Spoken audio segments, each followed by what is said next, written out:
quero compartilhar um texto com os irmãos no livro de Gênesis, capítulo de número 19. Livro de Gênesis quer dizer início.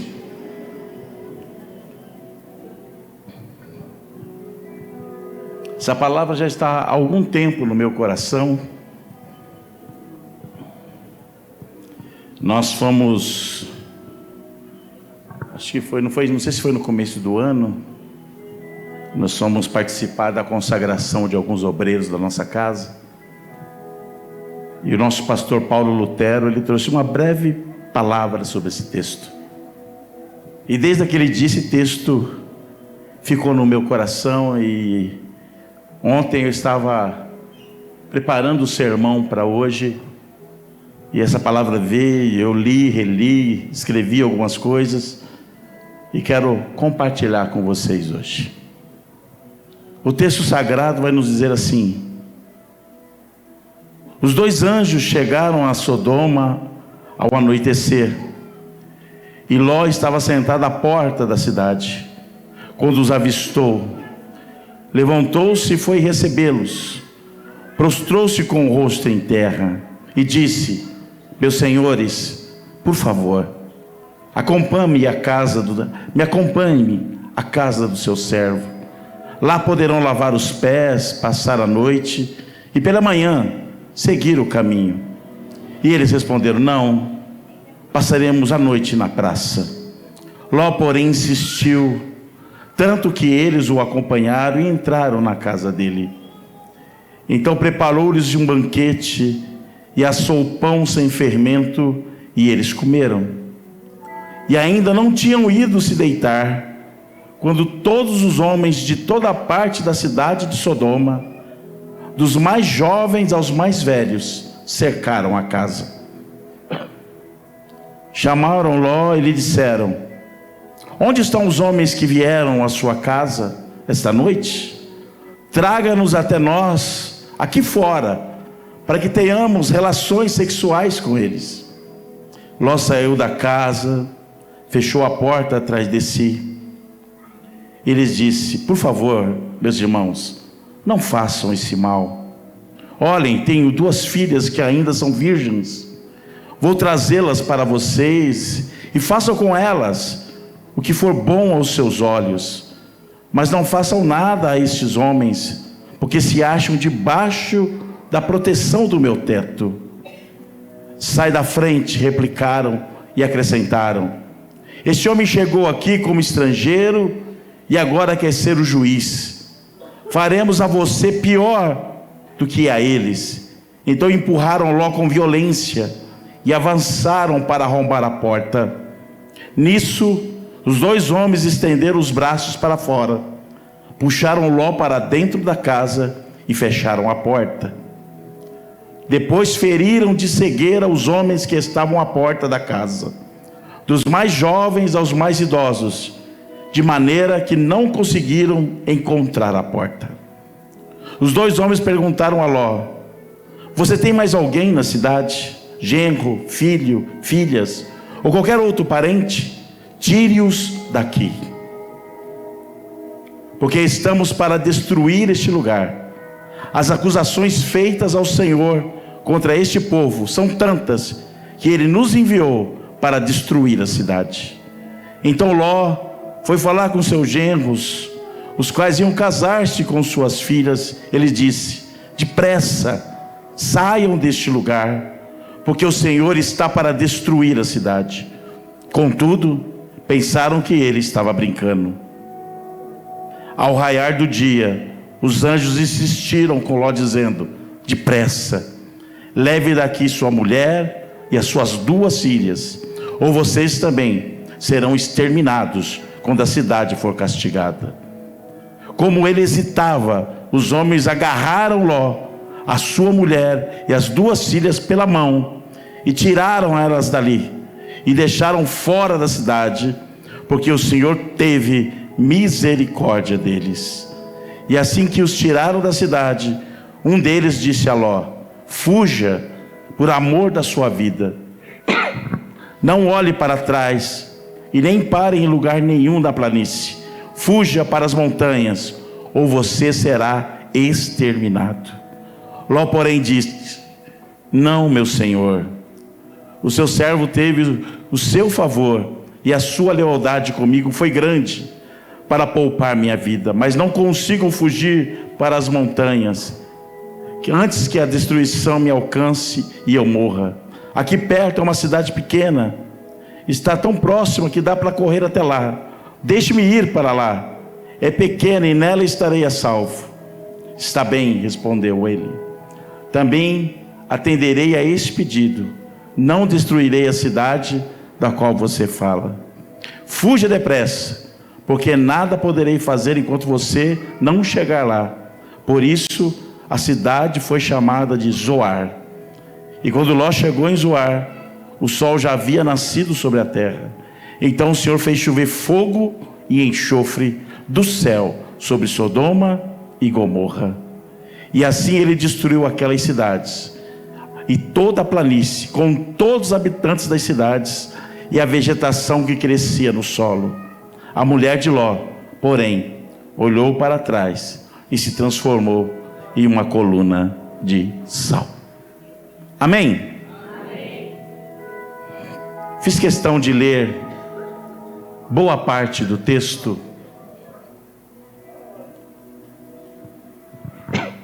para você entender essa história. Essa história começa no capítulo 18, com Abraão. Se você for no capítulo 18, Abraão está sentado à porta da sua tenda. Era quase meio-dia. E quando ele olha, ele vê 3 homens andando no deserto. Talvez você diga: pastor, é natural 3 homens andar no deserto. Quanta gente anda no deserto? É verdade, muita gente anda pelo deserto, mas não ao meio-dia. As pessoas que vivem no Oriente Médio, no deserto, ou eles andam bem cedo, ou no final da tarde, porque o sol ao meio-dia chega a 50 e poucos graus. Então eles têm o hábito de fazer as coisas à noite. Quem acompanha o campeonato saudita aí vê que os jogos só são à noite, não tem jogo de dia. É impossível jogar durante o dia. E Abraão, quando viu aqueles homens, ele percebeu que não eram homens comuns. E ele vai até esses homens e convida esses homens a estar com ele na tenda. E ele fala: vou preparar algo para vocês comer. Ele vai até a esposa Sara, fala: pega a melhor farinha que nós temos. Ele vai até o estábulo, pega o melhor bezerro que ele tem, prepara um banquete para aqueles homens. E quando aqueles homens estão comendo, aqueles homens liberam uma palavra abençoadora para Abraão. Um dos homens diz para Abraão: Abraão, daqui 1 ano, você e sua esposa estarão abraçando uma criança. Sara estava na outra tenda, ouvindo a conversa, coisa que mulher nenhuma faz. Eu não sei por que ela fez isso, não sei, mas ela estava na outra tenda. E lá na outra tenda, ela ouviu a palavra profética e riu. Ela disse: eu já sou tão velha, a minha menstruação cessou, acabou a minha vida como mulher. E ela riu. Mas quando ela entra na tenda onde estão os homens e o seu marido Abraão, os homens olham para ela. Um dos homens olha para ela e diz: por que você riu? Ela falou: eu não ri. Riu sim. Fala para o teu irmão: ninguém engana Deus. E por você ter rido, o nome do seu filho será Isaque, que quer dizer sorriso ou riso. E se nós nos aprofundarmos nessa parte, que não é que nós vamos entrar, era uma situação para dar risada mesmo. Uma velhinha de 80 e poucos anos, com um recém-nascido nos braços. Era de rir realmente, mas era um milagre de Deus. E Abraão agora vai acompanhar esses homens.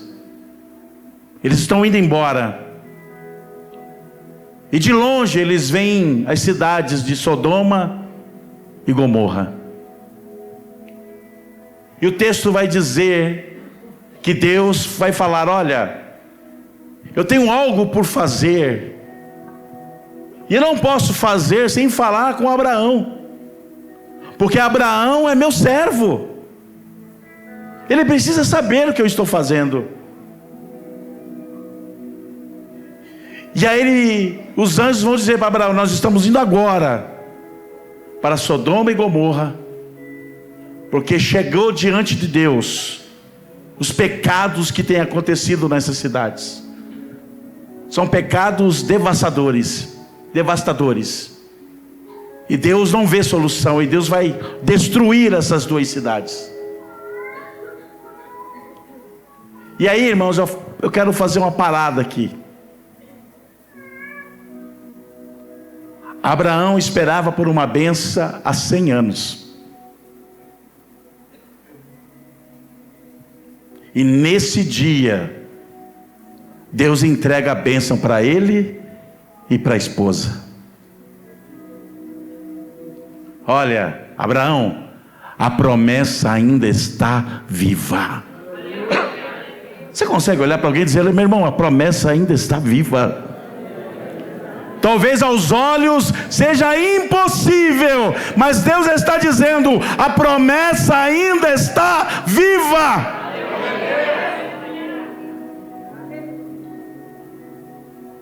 Há uma alegria, o coração dele e da esposa se enchem.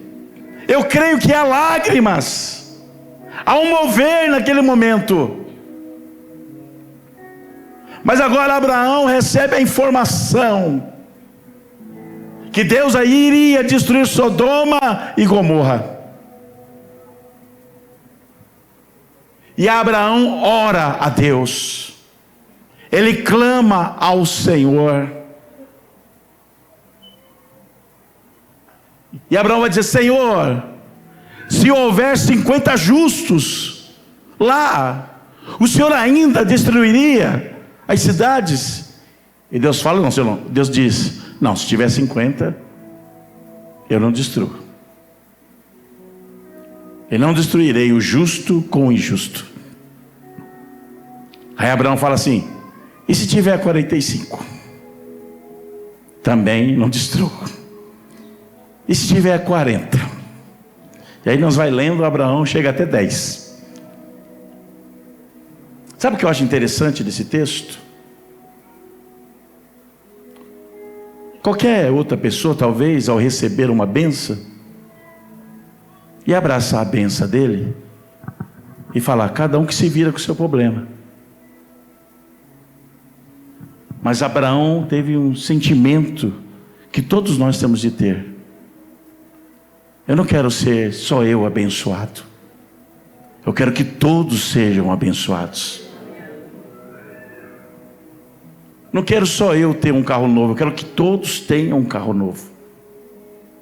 Não só eu quero ter uma casa, eu quero que todos tenham a sua casa. Foi o sentimento de Abraão, que orou, porque ele sabia que seu sobrinho Ló estava lá. E Deus ouviu a oração de Abraão. Deus ouviu essa oração. E aqui também quero abrir um parênteses: a intercessão. Ló estava lá vivendo a vida dele, e mal sabia que ele estava para viver as últimas horas da sua vida. Mas do outro lado, o seu tio estava de joelhos clamando pela vida dele. Por um tempo atrás, quem conhece a história sabe, eles andaram juntos. Quando eles saem de Ur dos Caldeus, eles saem juntos. Mas houve um momento que eles não conseguiram mais ficar juntos. Porque os pastores que cuidavam do rebanho de Ló e de Abraão começaram a brigar. E Abraão diz: não dá para nós ficar mais juntos. Vai para a direita, eu vou para a esquerda. E Abraão diz para ele: você escolhe primeiro, escolhe o lado que você quer ir. E Ló olhou as campinas verdes de Sodoma e Gomorra e falou: eu quero ir para lá. E foi. Abraão foi para o deserto. Mas aqui tem uma palavra para você também. Não importa se a campina é verde, não importa se é deserto, a bênção está sobre a tua vida, meu irmão. Aonde colocares a planta do teu pé, será abençoado.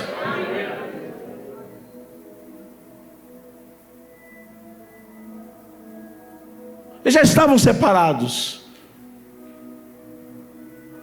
Mas Abraão não se esquece. Irmãos, como é importante a intercessão.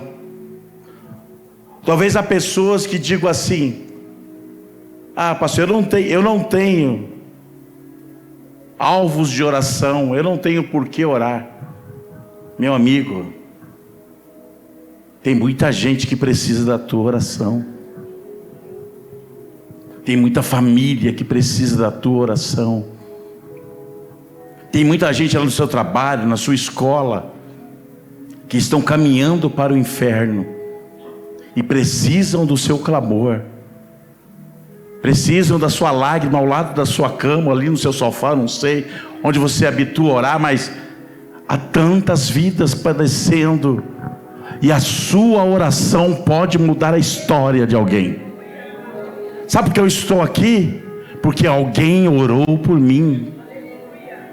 Você está aqui hoje porque alguém orou por você.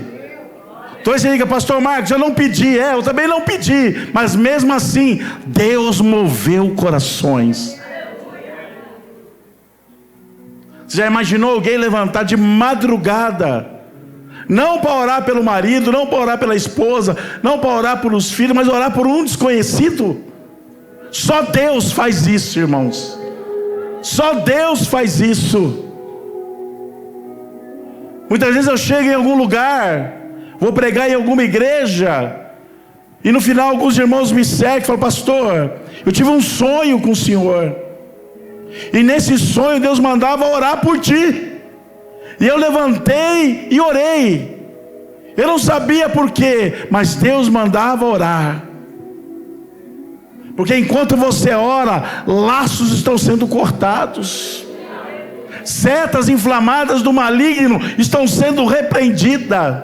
Deus acampa anjos poderosos ao redor dessa pessoa, porque um servo dele, uma serva dele, resolveu clamar ao Senhor, ouviu a voz do Espírito Santo, ouviu a voz do Senhor. Esses homens vão chegar em Sodoma,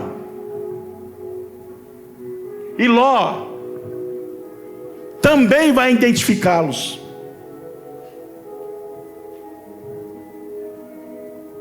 Ló percebe que aqueles homens são diferentes. A postura, a vestimenta, o agir, eles não são dali. Quem é de Deus é diferente. Você já foi indagado ou já indagou alguém perguntando: você é crente? Por que você está perguntando? Não, o seu jeito, a maneira que você fala. Eu não vejo você falar mal de ninguém, eu não vi você falar um palavrão. Você não está na rodinha aí do pessoal fazendo piada. Você é crente, não é? É, irmãos. o seu posicionamento, a sua maneira de ser, identifica você como um servo do Deus Altíssimo. E Ló também identifica esses homens. E aqui é interessante que Ló os convida e eles falam: não, a gente não vai. A gente vai ficar aqui na praça. E Ló os constrange. E eles falam: tá bom, a gente vai na tua casa. E Ló prepara também um banquete para eles.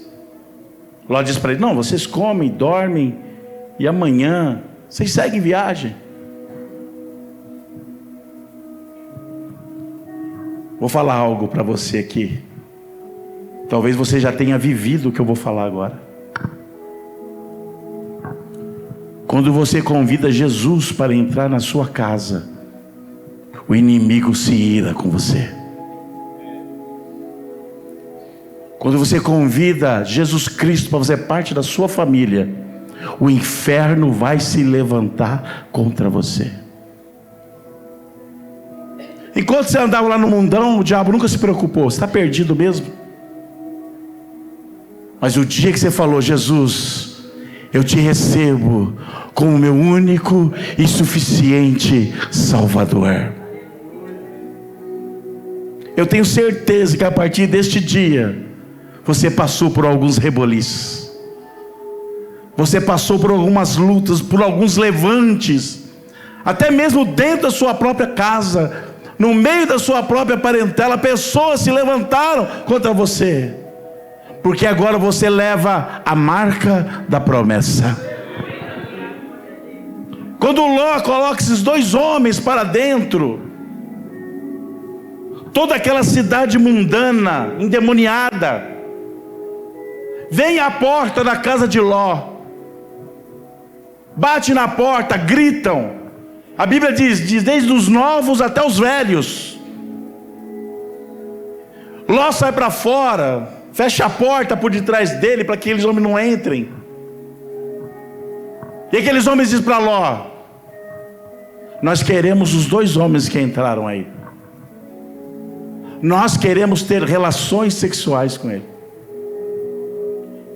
Imagina, irmãos, o tamanho, a grandeza do pecado que havia nessa cidade. Um estudo mais profundo diz que Sodoma e Gomorra, e existe aí por hoje, também no mundo, eles já faziam sexo com animais. Era uma coisa horrenda, era uma coisa terrível. E eles querem os dois anjos. E Ló toma uma atitude que era tradição no meio judaico, porque ele oferece as duas filhas virgens para entregar na mão daqueles homens. Quem faria isso, irmão? Pastor, isso é loucura.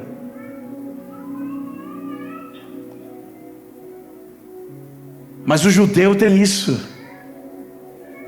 Quando ele coloca alguém debaixo do seu teto, está debaixo da proteção dele.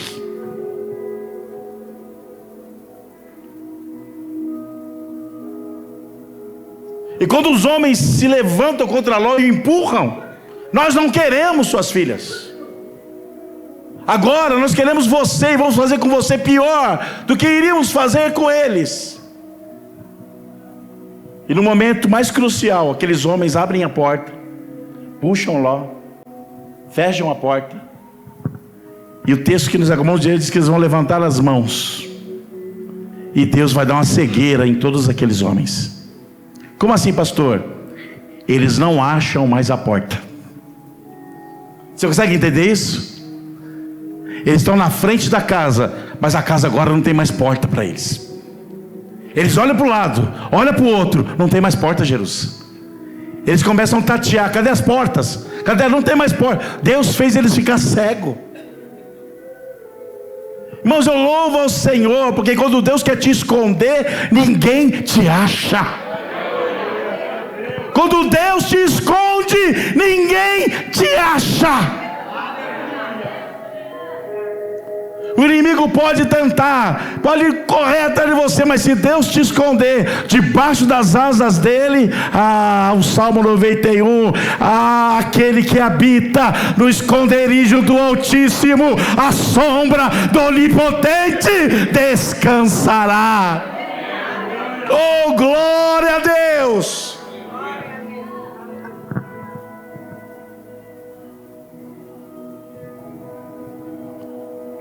Os anjos dizem para Ló: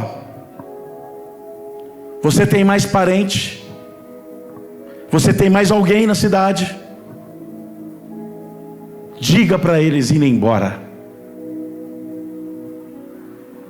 E Ló sai atrás dos 2 genros que estavam comprometidos com suas filhas. Gente, vamos embora. Deus vai destruir a cidade. Mas o texto diz que eles acharam que era brincadeira. Parece que eu estou vendo o dia de hoje, quando você diz assim: meu amigo, Jesus está voltando. Esses crentes só sabem falar que Jesus está voltando. A gente não sabe o dia e a hora, mas Ele está voltando. E mais profundo do que isso, Ele pode vir para mim, Ele pode vir para você. E aqueles meninos não deram bola. E aí, eu lendo o versículo 16, põe para mim aqui o versículo 16 do 19, por gentileza.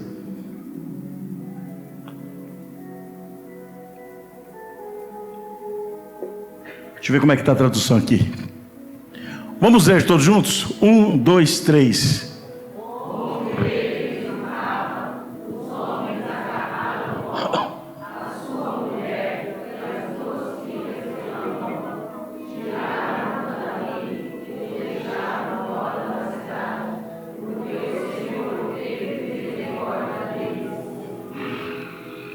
Em cima desse versículo me veio o tema da mensagem. Se precisar fugir imediatamente, qual será a sua prioridade? Se agora chegasse uma notícia aqui para você, que você tem de fugir agora, qual seria a sua atitude? O que seria a sua prioridade agora? Se essa notícia chegasse para você: olha, vai cair uma bomba aqui agora.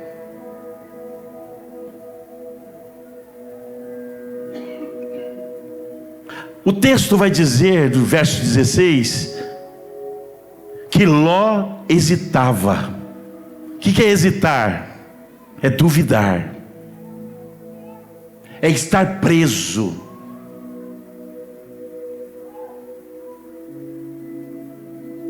Parece que é difícil largar tudo que você tem. Parece que é difícil abandonar casa, bens materiais, tudo que você lutou a vida inteira para conquistar. Talvez a sua mente passe: puxa, eu preciso levar o carro pelo menos. Não, eu preciso levar pelo menos o dinheiro que está guardado. Eu preciso pegar alguma coisa de valor.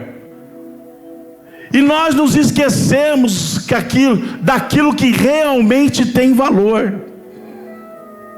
Coisas passam, pessoas são para a eternidade. Qual que é a sua prioridade, meu irmão? Qual tem sido a sua prioridade? Casa, carro, bens materiais, ação na bolsa? Não estou contra isso não. Pode investir, é benção. Mas qual tem sido a sua prioridade? Meu amigo, a prioridade é a tua família. Prioridade é a tua esposa, é teu marido, é tua filha, é teu filho. Eles são prioridade. O resto que se lasque. Literalmente, o resto que se exploda. Eu vou salvar o que realmente tem valor, aquilo que realmente tem, é o meu tesouro. Foi por mim, foi pela minha família que Jesus Cristo entregou a vida dele na cruz do Calvário. Jesus não morreu para me ter carro, Jesus não morreu para me ter casa, Jesus não morreu para me ter ouro, Ele morreu para dar a vida eterna.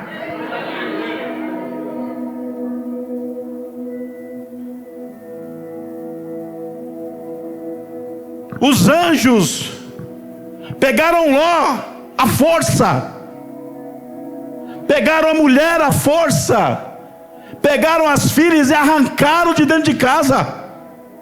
Não é brincadeira, Deus vai mandar fogo e enxofre. Bora, gente, bora. Eu estou vendo a cena, os anjos puxando, sabe aquela... Eu estou orando nesta noite aqui, pela fé, que Deus comece a te puxar aqui também hoje, para você acordar e entender que tudo isso aqui é passageiro,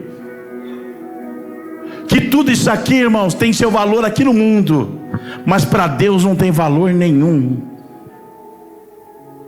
O que nós temos é para vivermos aqui, mas a nossa prioridade é viver com o Senhor para sempre.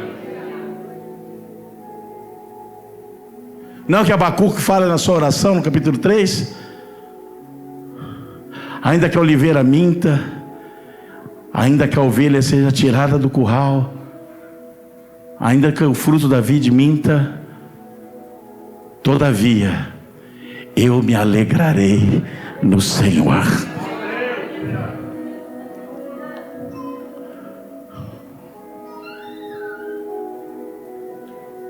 Onde está a tua alegria?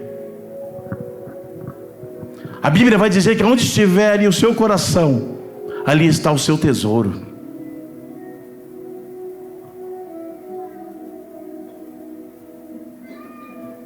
Olha, eles viram o agir de Deus, eles viram o poder de Deus através desses anjos. Mas mesmo assim, Ló e a família estavam presas dentro de casa.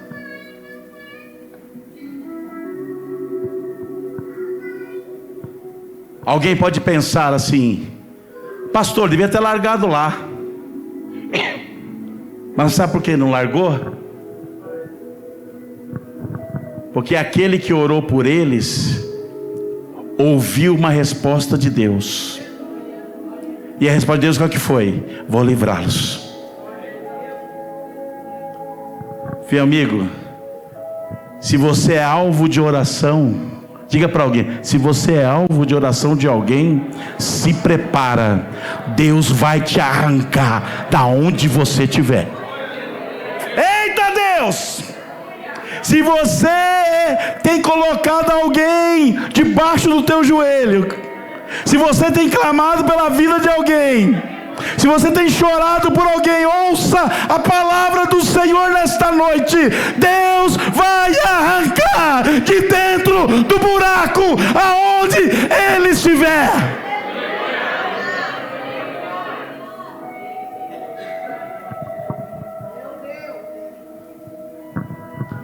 Porque o Senhor fez uma promessa a Abraão: eu vou livrar. Eu vou livrar. Ó, os anjos, plá, bora. Mulher descabelada, as filhas descabeladas, não sei se descalço, do jeito que estava. Largou eles lá no deserto e falou para eles: agora vocês correm para as montanhas. Por que montanha, pastor? É do alto que veio o nosso socorro. Então corre para a montanha. Corre para o lugar alto. Diga para alguém: tente correr para o lugar alto. Ele é o nosso refúgio e fortaleza, seguro bem presente na hora da nossa angústia. Oh, louvado seja Deus!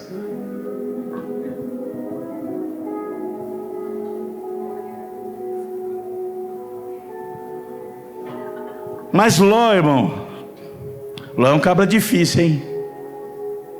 Você conhece algum crente difícil? Ló é um cabra difícil. E Ló falou: não aguento correr até a montanha, não. Será que o senhor me deixa aqui na vila? Não dá para chegar na montanha. Eu vou ficar aqui na vila. O senhor deixa eu ficar na vila? Parece que eu estou vendo um anjo. O cara chato. Tá bom, vai para a vila. Vai que eu não vou destruir a vila, não. Vai para a vila. Depois você vai olhar lá na continuação do texto. Ló foge da vila, porque o povo lá é mau. Deus não mandou ele ir para a vila, Deus mandou ele ir para a montanha. Levanta a mão comigo assim, ó, e repete: eu vou obedecer o meu Senhor.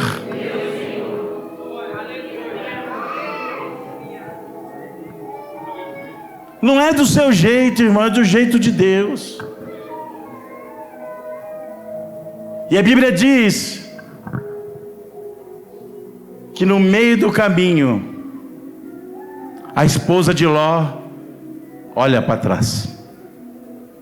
E a ordem qual era? Não.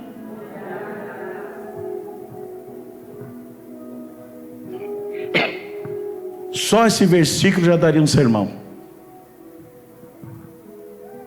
Aos pregadores aí, pode preparar.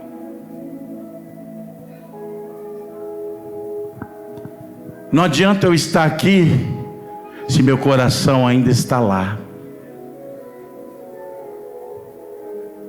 Tem muita gente na casa do Senhor que o coração ainda está no Egito. Deus não aceita ninguém pela metade, irmãos. Porque Jesus se entregou por inteiro. Não dá para ser meio crente e meio mundano. Não dá. Ou você é, ou você não é. A mulher de Ló perece no meio do caminho.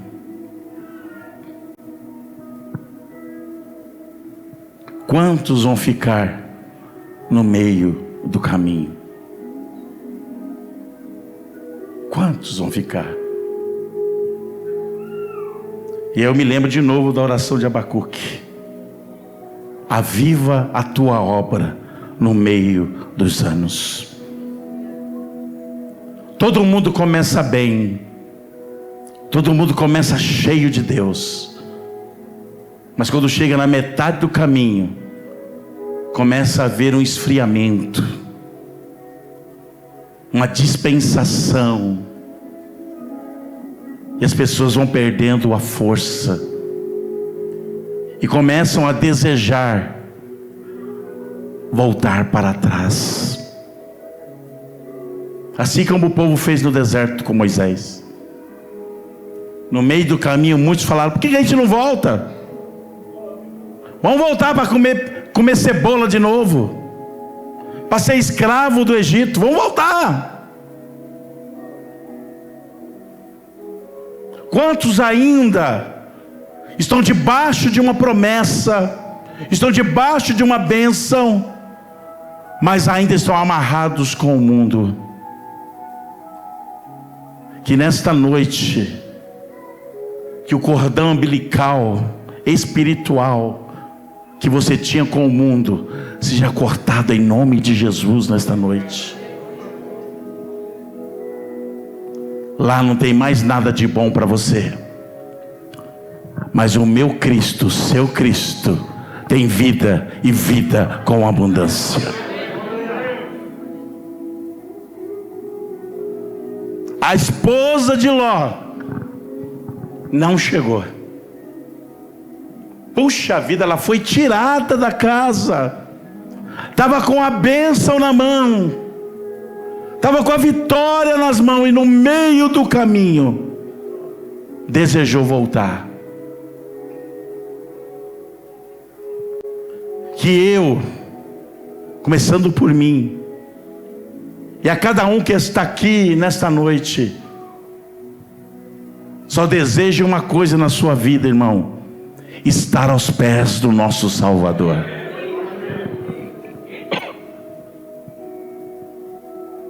O mundo já não cabe mais aqui, porque Jesus já ocupou o seu lugar na minha vida. Eu quero crer que o mundo não cabe mais aí, porque o Senhor já ocupou o lugar dele na sua vida, meu irmão. Eu quero crer que nesta noite todos nós somos cheios da presença do Senhor. Que o mundo não cabe mais aqui. Que o seu desejo, que o meu desejo, que o nosso desejo seja viver as promessas de Deus. Nós também estávamos destinados à destruição. Nós também caminhávamos para um abismo, diz o texto sagrado. Mas Deus envia seu Filho unigênito, como já foi pregado aqui hoje, para morrer por mim e por você. E quando Jesus é posto no madeiro, e ele rende o teu espírito dizendo: Pai, está consumado. Ou seja, a dívida foi paga. Diga para alguém com todo carinho: não tem mais nada lá atrás para você. Jesus já pagou a dívida para você. O que Deus tem para você, meu irmão, minha irmã, é novidade de vida. Deus também nos livrou da destruição e nos encaminhou para viver a sua promessa. Ló e suas filhas tiveram um grande livramento, porque Deus ouviu a oração do teu servo.